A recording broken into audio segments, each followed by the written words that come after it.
We talk a lot about characters, and that's rather self-explanatory. I mean, characters are basically these people that we create and sort of give life to, bring them down from some sort of space above us and try and make them real and relatable and interesting and funny. And sometimes the characters are, you know, or the audience's moral compass, and sometimes they veer dramatically from what most people probably think. But there are a selective group of people out there that may find themselves associating with these extreme points of view that we give to certain or particular characters.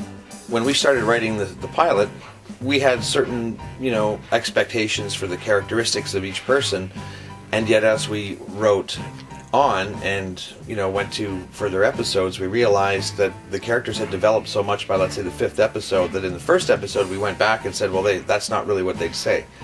Because they were so well developed as we continued to write, we had to go back and adjust their character to match what it would be in the 5th episode. You know, any story clearly requires a plot, and it basically is the gist of the story, how the story sort of, you know, augments and builds and builds, and where you sort of find that reprieve and how things become resolved.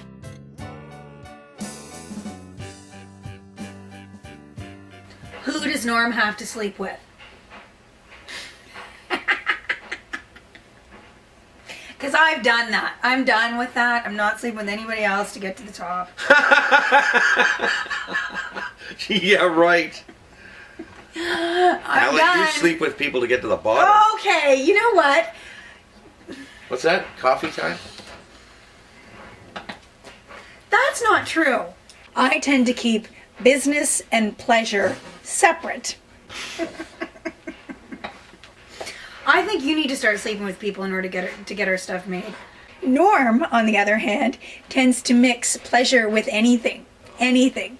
He's a bit of a whore, if you ask me.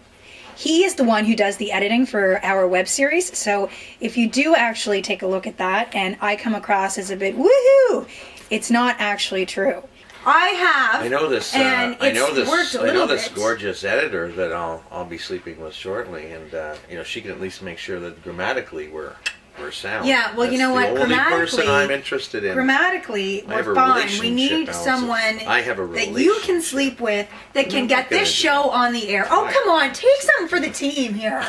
Well, I just don't think that's possible. An elevator pitch is something that it's very short. It's maybe a 30 to a 60-second pitch, and it's called elevator pitch because if you, for some reason, or find yourself stranded in an elevator with somebody that's in the business, you know, like George Clooney, perhaps. Of course, I'm not quite sure if I'd be pitching my show if I was stranded in an elevator with him.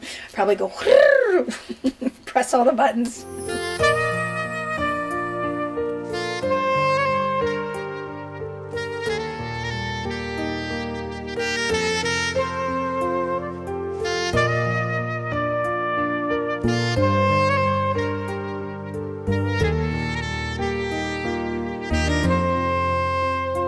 He's the one who edits me to be a bit of a whack job, but not really the case. I'm the more, if you can believe it, sane of the two, the more intelligent.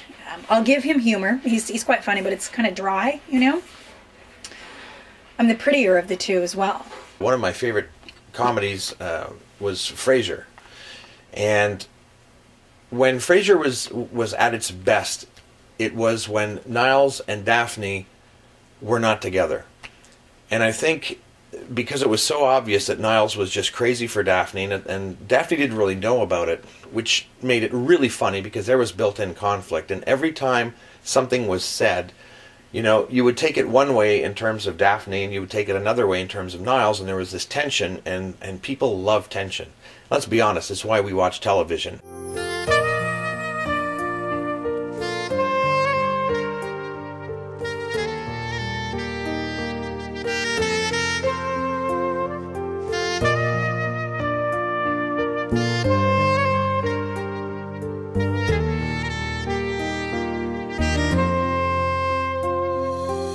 It's not sexual.